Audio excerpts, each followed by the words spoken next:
Welcome back to Love Fashionably, the podcast. Thanks for joining me again on this Monday night. So glad to have you. As always, we always want to start by saying a big thank you to BGTV Studios for being the host of this podcast every week and for doing so much. So be sure to like, comment, and save. You can find BGTV Studios on YouTube and Facebook. This podcast will be live every Monday night at 7 p.m. On YouTube and Facebook. But you can also find BGTV Studios on Instagram or TikTok if that's your thing as well. So be sure to follow us and do all the things, because the more that you like, the more that you save, the more that you comment on those. I don't know if you are aware, the algorithm is funny if you haven't heard, but then that will get it to come up more like on your Facebook page, so that when you log on, you'll be able to see everything that's going on, because there is a lot that happens at BGTV Studios. There is not just the Love Fashionably podcast. This is a podcast network where there are podcasts going live all throughout the week and multiple ones every night. So be sure to follow along with us. If you saw last week's, if you haven't, just you can take a time out on this one and go back and watch last week's first, because I had my best friend Haley Graydon on the show with us, and we were talking about how to have and to keep having to grow godly relationships. We were talking last time about a trip that we took a couple years ago when we went to Wilmington, North Carolina, because we are super fans of One Tree Hill growing up. And we had to go to the river walk, and there's our picture there, like we had talked about last time. You know, I have on my Tree Hill basketball t-shirt because of Nathan Scott. Mm-hmm. And then Haley has on the Clothes Over Bros t-shirt, which kind of brings us to where we are. We started talking a little bit at the end of that podcast also about being patient until your promise comes. And we were talking a little bit about Haley's journey through infertility, and then kind of holding on to the promise that God had given her, that she would have a child one day. And on a set today is that little bitty promise in her perfectly cute Clothes Over Bros tee. Yeah. So, hey, Hope. Show the world. Hey, girl. Thanks for joining. What you doing? I'm so excited. Her little shorts are ultra high-waisted. So we've got to be fashionable at all times. Oh, yes. Starting her off young. Yes. Yes. Thanks for having me again. Yes. Or continuation. Yes. Yeah. So it was just, I think where we had left off, was talking about stewarding in the waiting, or just. Yeah. So we were kind of waiting. talking a little bit using kind of Esther, where we, in Esther chapter 2, it talks about, so Esther, if you don't really know her story, she was kind of plucked into the king's palace, and she didn't really know it was her plan to be the queen, but it ended up being that was where God wanted her to be the queen of the nation, so that she could end up saving the Jewish nation. And during that time, or the process that she was given, there was a moment where she had to wait before she could even get to the king. And it says in Esther 2, she was given the prescribed 12 months of beauty treatments, 6 months with oil of myrrh, followed by 6 months with special perfumes and ointments. And we were talking a little bit about how a lot of times that there is a moment God will give us a promise. So there's a time from announcement to the promise, and it's that preparation part, and that part is not easy. No, it's not. And I think I'd said in part 1, I don't feel like I waited very gracefully. Yeah. But it's like, who does? You know, No. It's like we're human. It's hard. It is Yeah. so hard when we're in a world, in a society, a culture that, you know, we can microwave food, or, oh my gosh, the air fryer. You could cook something frozen and have it ready in 6 minutes. And Is that what you want to say? So I don't feel like I waited very good. I'm going to hand her to Dad. Yes. See you in a little bit, Hope. She's so sweet. But I wanted to kind of go back and revisit too. I thought that I loved where you were talking about the dream where God had given you the announcement, really, and even further confirmation that your promise is on the way. Yeah. But it was still hard to wait until that time. Yeah, and that dream had come after 4 years of just the word infertility. 4 years of that, and 4 years of longing, and a miscarriage thrown in there, a failed adoption thrown in there. And it's just like, oh my gosh, I just didn't know if I could go through another hoping and then being disappointed. And it truly was hard to cling to that that word from the Lord, that dream. Yeah. And but deep down, every time I would tell myself, you know what, just forget it. Maybe I'm just not supposed to be a mom. I'm just, whatever. It's like I couldn't let go of it. Yeah. I just couldn't. It's like deep down, I wanted it so bad, and it's like I just could. Even in all the hopelessness and disappointment, it's like I just saw myself with a family. Yeah. And I just know God's not a liar. Right. Even at times when I was just so angry at him, I know he doesn't lie. Like, he's God, you know? And I remember people would all, you hear about Abraham and Sarah because they, were 100 years old when they had a baby. And I remember Brad at times to encourage me, it's like you always, like, the word of God is amazing. Yeah. And, you can find so much encouragement there in the words of God. But at times when me and Brad would be talking, I'd be in a frustrated moment where I'm just like, why isn't God doing this on my timeline? Right. I'm watching my parents get older. I'm getting older. I'm watching my husband get older. And it's like time is just flying by. And I'm like, I'm running out of time. I feel like I'm racing the clock. Right. Brad would be like, well, look at Abraham and Sarah. And I'd be like, I don't want to be 99 and pregnant. Even though it doesn't happen now. Yeah. I probably, who knows, probably wouldn't live to be on this earth at 99. But I struggled to find encouragement in that story until me and Brad had been going to Arise, Birmingham church in Irondale. And one Sunday morning, Melanie Watson had given a message on Abraham and Sarah, on Isaac. Mm-hmm. And I was sitting there, I was like, well, here we go. The Lord's probably trying to encourage me in the waiting, actually, like, getting ready for this podcast with you today, I was just kind of going back and revisiting a little bit of that message. And she basically talked about how that whole story is of God being a provider. And, obviously Abraham and Sarah's faith was tested. God tested them. Right.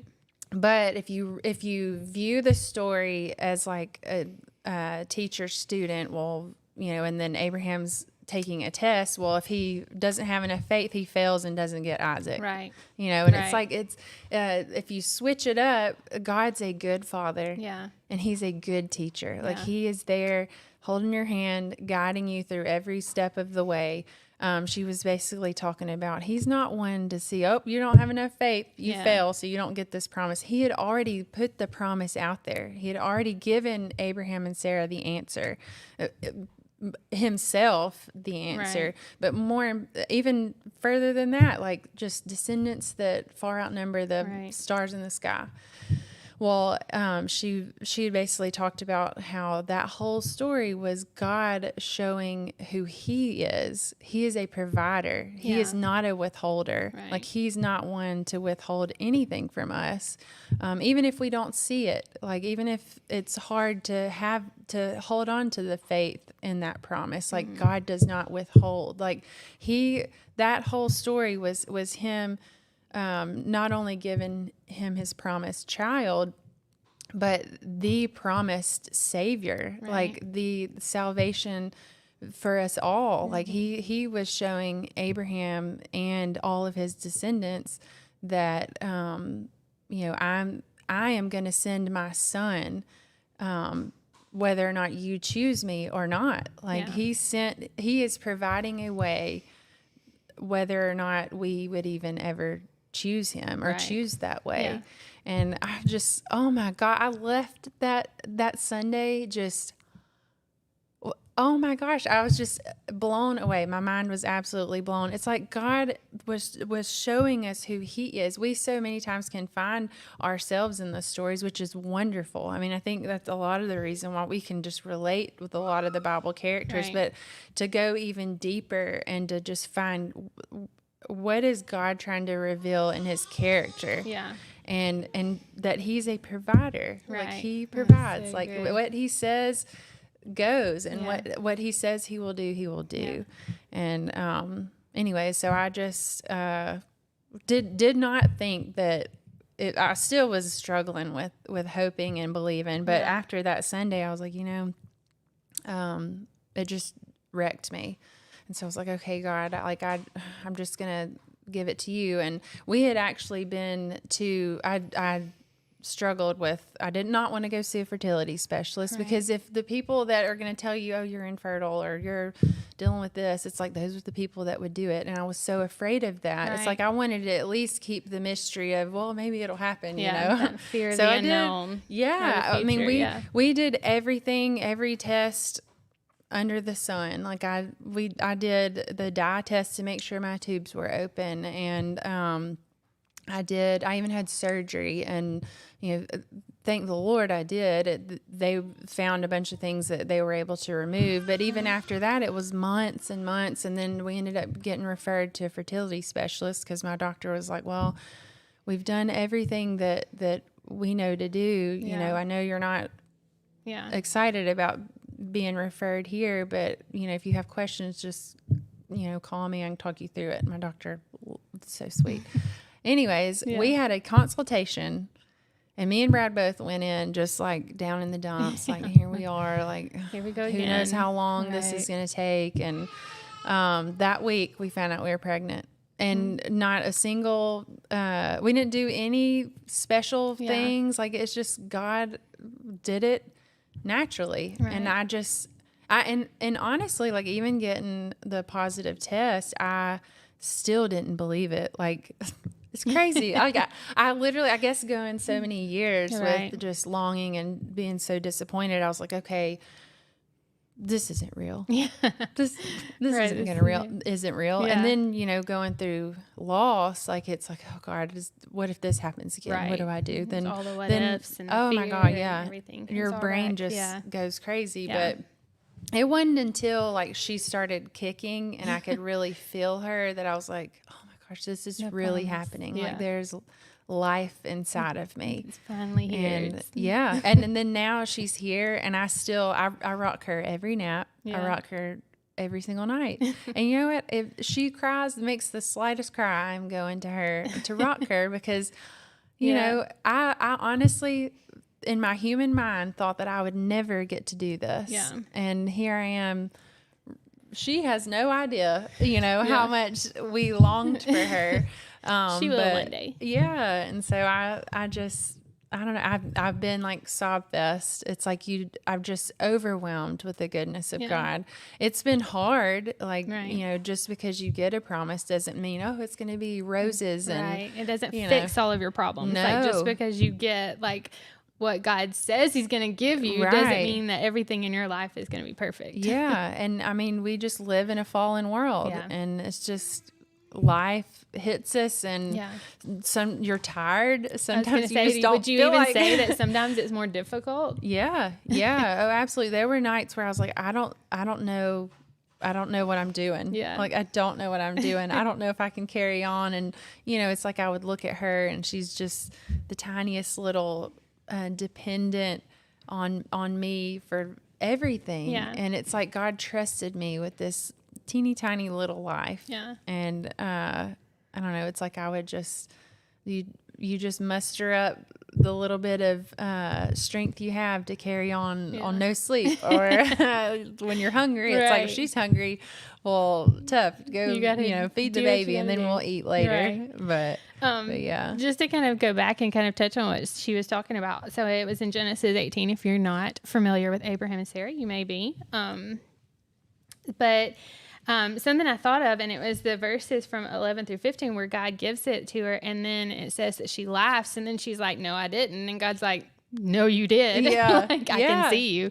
And so I was thinking on that too. It's like, I feel like, and the age you mentioned, how old they were, which is not ideal, especially in our generation that we're living in. Like, that's just completely unfathomable to us. Right. But I feel like a lot of times if God told us the timetable, like if he had told Abraham and Sarah that, oh, you're going to be 99 and 100 and that's when I'm going to give you a baby. And I'd be like, I feel like, Lord. Yeah, like we would kind of blow it. Like, we'd be like, I mean, I don't know if I have the faith to wait that long, you know, which in the story, they do make something happen. Yeah. Because they couldn't wait and they tried to make a promise happen, and it ends up we're all still really dealing with that issue today through Ishmael and his line. So there ended up being another line of succession that wasn't God's promise necessarily. I mean, obviously he knew that it was going to happen, and he continued to watch over him and keep him safe. But sometimes I feel like that's what a lot of people want to do in this generation, being, you know, I'm still single, so like I watch a lot of people, and I've watched friends go through this and do this, and I'm sure, like, you know, people with infertility, there's always a way that you can try to make something happen versus allowing God to do his timeline and his process, which you did do, even if you feel like you didn't wait. I was able to watch firsthand, so I can account for this. But like, I guess is there a word or something you can encourage someone to wait instead of trying to make it happen for them? Just talk things out. It helped me to just talk it out instead of just bottling it up, and to know that it's okay to feel disappointed, and it's okay to feel, you know, down and out. Like, you're human, you know, we're human with emotions. We think that that's like a negative thing. Like, you can't do that if you're going to remain faithful to God. But that's not right. Right. And there were so many times I had to hand it to the Lord, and granted, I don't feel like I did very good at that, but I tried. It's like I knew ultimately he is the author of life. And, you know, he knows what I'm dealing with, and he knows the end game. Yeah. Like, I mean, he sees my entire family tree. Like, he sees how old my parents are. He sees how old Brad's parents are. He sees how old we are. Like, you know, he knows everything. Yeah.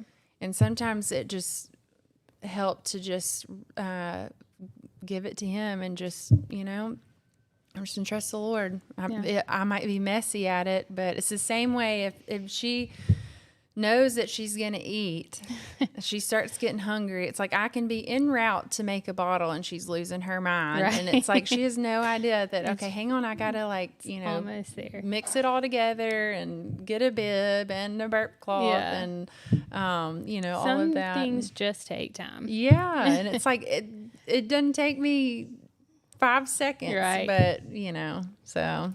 I know, that is us in life. We act like a little baby a lot of times when we're like, we want it and we want it now. Especially I feel like in this generation, that's something that's just so hard. I know. Not who you see, I guess. Waiting is just so hard. Really and truly, when you think about it, this little time that we have on earth compared to eternity, this may be the only opportunity. It is really the only opportunity we have to trust God in the waiting, you know, and for eternity to be so long, who's to say that we wouldn't get to spend eternity seeing all the promises of God? And so looking at it from that perspective, this short time period, it kind of helps it be a little bit easier. Like, you know, as long as my family and everyone I know is going to be in heaven with me, it's like I can rest assured knowing that we're going to enjoy the promise of heaven, you know, together for eternity. Right. And it's not just going to end when we die or end when, you know, it's just, it goes on forever. Yeah, right. Well, thank you so much again for being here the past 2 weeks. We're kind of I cannot filming believe this it. 30 minutes goes by so fast. Flies by when you're having fun. Yeah, I feel like I blabbed the whole time. Loved it. So many good things. I hope that it encouraged you. As Haley went through the infertility, it really opened my eyes. And I see it now all the time, pretty much every day when I'm on social media. There's somebody that's always struggling with that and going through that difficult time. And I'm sure, like she shared, it's not always easy to wait. And we've talked about that waiting process can be very difficult. But is there any final word of encouragement to maybe a lady or woman out there that's going through that feels stuck, that they don't really see the promise of God yet over that type of situation, that you want to say to them? Or just don't lose hope. Yeah. I know that's cliche, and it's a lot easier to say than to do, especially, when you get what you've been longing for. But don't lose hope. I brought my Bible. I've had this since 2005, and I never even realized it until when I was pregnant. I actually have, my daughter's name is Hope, and I've had a little hope sticker on my Bible since 2005. It's coming off. But it's like God knows. It's like he's there to guide you and walk with you. He's not going to leave you hanging. And what he says he will do. And he is not man that he should lie. Yeah. Like, he is a good father, and just hang in there and cling to hope for dear life, and just trust the Lord best you can. Yeah. Well, thank you again. So, just real quick, God, we pray that anyone that is dealing in those type of situations, that may feel lonely, that don't have those godly relationships, God, that instead of secluding themselves, that they would step out in faith, or to call that person that you have on their heart and put the action behind it, like we talked about, or, just to hang on to hope, that hope is coming and it will be there soon. So thank you. Thanks for joining us. We had a blast. I'm sure there will be many more times. Hopefully, I've already tried to reel her in for a reoccurring role here on the Love Fashionably podcast. So you'll be seeing Haley again soon, and possibly Hope as well. But thank you again for joining us this week. We hope that you have a great week, and we'll see you soon. Bye.